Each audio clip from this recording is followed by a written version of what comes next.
All right, howdy, folks. This is Cletus, and a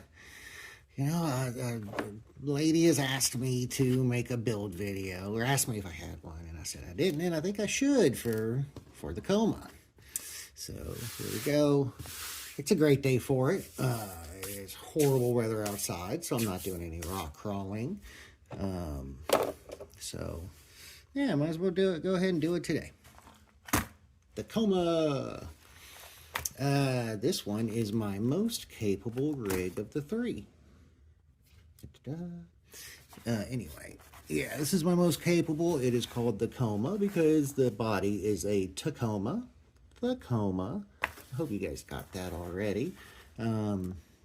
This body is an Iceberg RC 3rd generation Tacoma. I cut it down the middle and took a section out and glued it back together. I pinched the rear and I pinched the front. The piece that I cut out of the middle, I don't know how well you can see it, but there's another piece of plastic that's running up here.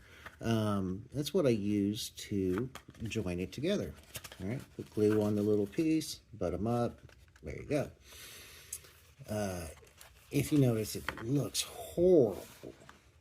All the patina on it, because since it's like that, you can't just paint the inside, you have to paint the outside, which is not awesome for these things. The paint just gets knocked and chipped off. I've repainted it 3 times, I think now. This most recent one, I didn't actually sand it smooth. I figured I'm just going to leave this patina on it. I thought it might look kind of cool. And it does in real life. I think I do like it, but on video, it just looks like I did a shitty job. But, such is life. This part broke off, so it's been repaired.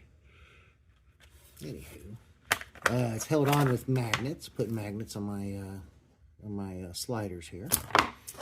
And you'll notice, as I go rock crawling, I often knock it off. Like that, the magnets will just kind of suck it back on. Anyway, yeah, that's why it's called the Coma, because it is a Tacoma. Modified, but it's a Tacoma. Here it is on the inside. Of course, I've got the front and rear steering, independent rear steering. They are not connected. I can connect them with my controller, but I don't see any advantages in that when you can control it by itself. So anyway, this motor was cheap and easy, and it's kind of a piece of shit because whenever it binds up, it locks up, and you often have to unplug it, plug it back in to make it keep going. Does not look cool. I am waiting for them to come back into stock, and I'm going to buy a Mofo Purper motor, what they call it, the Revenge of Pancake, and that one has much more higher KVs. It'll be a lot better. I've got, the thing is based on this wonderful, super awesome Acres chassis, excuse me. From Acres Engineering. I cannot recommend this thing enough. It's just such a wonderful shape. It really helps you with the breakovers. The links are from Acres as well. So are the sliders. They're all designed to go together. It's your classic C-bolt, C10 front links, and deadbolt rear links. These LG RP Swamper tires here.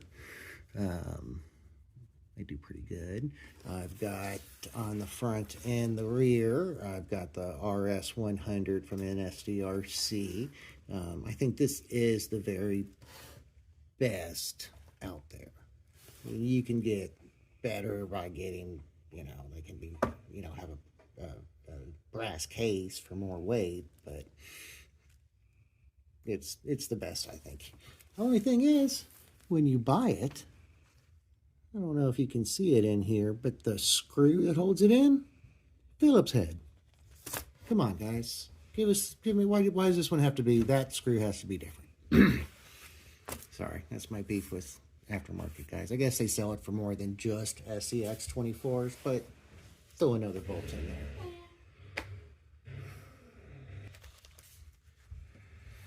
All right, so my sweet daughter came in, asked me a couple questions. Anyway, going forward, acres, front, rear steer. You know, when I was building this thing, I said, you know what I want to do? I want to make a hardcore rock crawler, but I do have a couple of just design criteria, just form and no function. I want the motor to stick out of the hood, which it sticks out of the windshield, so it's close. And I wanted rear steer, and of course I did that. Oh, and I wanted it to be a third generation Tacoma, just like my actual truck, but I ended up going with a different color and not scale at all. Still a Tacoma. Because I made this awesome design choice, I kind of messed myself up a little bit because the motor goes forward. This here is where you really should put the battery, right? It's going to be low and forward where you want it. My battery's back here, so that's not awesome. But it's still not exactly high up, and it's not way back. I do have to put a little bit more weight up front for the balance. And I will tell you guys something. The reason that this is a good rock crawler, the reason that any of these are good rock crawlers, is because of the balance. I don't think it matters if you get too heavy or too light. What matters is that you have your weight low, low center of gravity, and forward bias. 60%, a little bit more of your weight needs to be in front, maybe 61, 62%, do what you like. Which actually ends up being a whole lot of weight in front. My tire setup on this one, in the back I'm just running the foams that came with it, full foam. In the front, I took the foam, cut it into thirds, and I glued a piece on the inside, on both sides. So now in the middle is a channel, and in the middle I have a lot of BBs. Not nearly as many as I have in this thing, but I had a whole lot of high weight to counteract. That's why this one doesn't have the sidewalls in it, because it wouldn't hold that many BBs if it did. But this one has the foam sidewall, so it maintains a lot of stability, still adds a lot of weight with the BBs coming down. I do have extended axles. I bought these Mofo, what are these little 8mm things that stick out. But with the Mofo design, what I really like, I don't know if you can see it, the power's out, so I can't turn any lights on.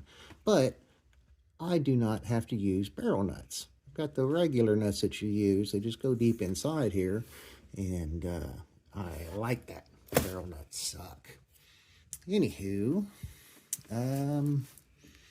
what else? I think that's pretty much it. I can show you guys how you drive it.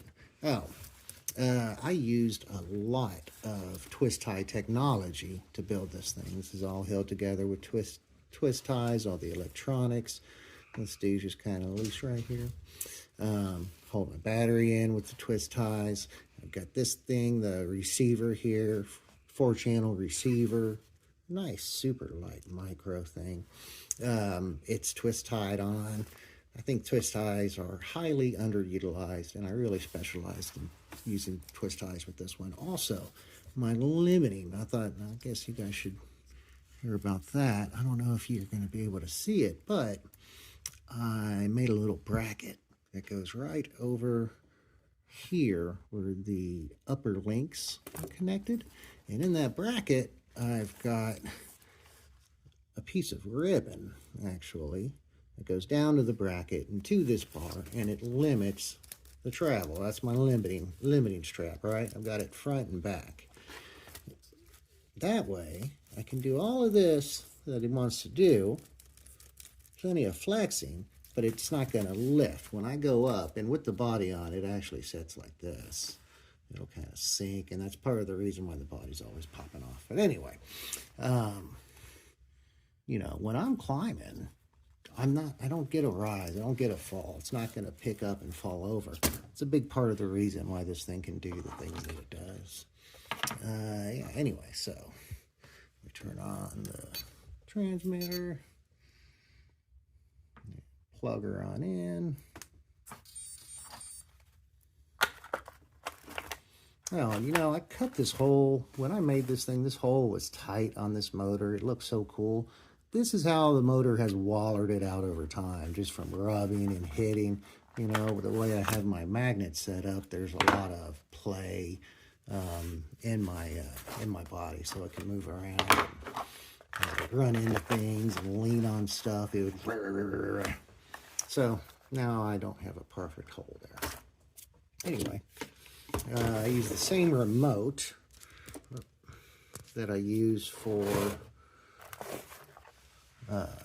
the slow rider over here. This is a rear steer knob. So, nice and easy. So, you can do that, and then take the thumb, and there, and grab walking. Go the other way. I'm doing a sharp turn.